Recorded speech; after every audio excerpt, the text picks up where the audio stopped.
Assalamualaikum warahmatullahi wabarakatuh. Selamat pagi ibu, bapa, saudara yang berbahagia. Tersebut jumpa balik Imrizal Pakir Saripado dari Nagari Kota Tangah, Kecamatan Teratang Kamang, Kabupaten Agam.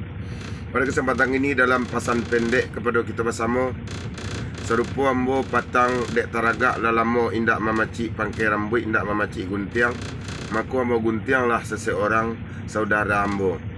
Dek lah sekian tahun lamonyo indak dek taragak. Begitu banyak ayat-ayat Allah yang bertebaran di atas permukaan bumi. Ayat itu ayat-ayat yang tidak tertulis.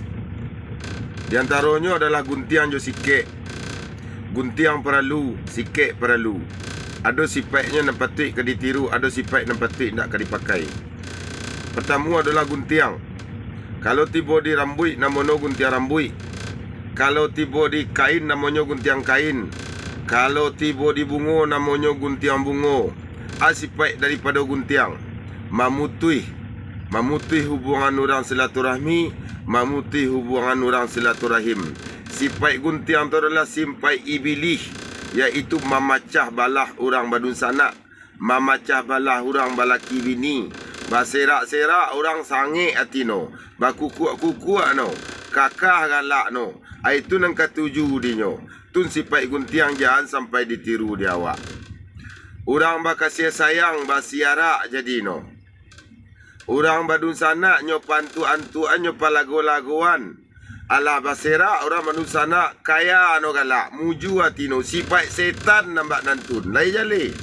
Jadi jangan sampai dipakai sifat guntiang tu, ndak elok doh. Kalau itu nan dipakai jo mungku-mungku karuah dino.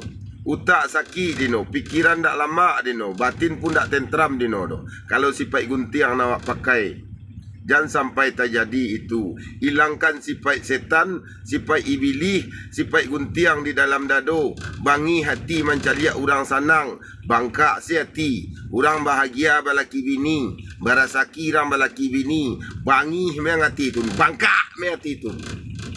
Sakit tengkurak dino. Kau dapat baca rai orang melaki bini.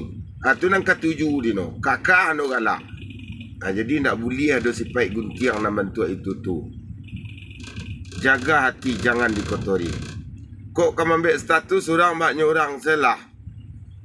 Status inyo. Kok foto inyo. Kok paket inyo membali. Selagi itu bersifat inspiratif dan